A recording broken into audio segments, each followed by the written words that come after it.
I wanted to scream for help, but I was both afraid someone might recognize me, even with my new look, and even more afraid to draw Shannon's attention.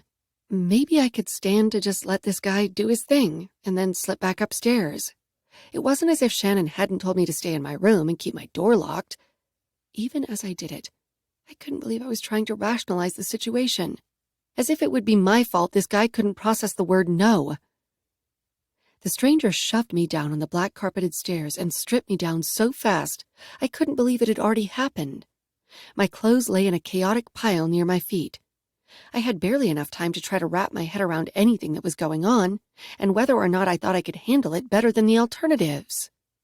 His heavy weight settled on top of me, and I freaked out and screamed. I couldn't just let it happen. Shannon was going to kill me for breaking his rules and coming down here, but I'd rather Shannon kill me than this guy fuck me. I had such messed up priorities. Nobody paid attention to my cries. Maybe they thought my scream was role play, or maybe they didn't care. Or maybe they were locked into their own fantasies at the moment and didn't feel like dealing with someone else's traumatic reality. After all, that wasn't part of the fantasy orgy package. I was sure they'd all been given an intense list of rules and that they all knew coming down those stairs was consent to anything with anyone. But the only rule I'd been issued was to stay away. While I processed these thoughts and tried not to think about what was about to happen, the stranger was ripped off me.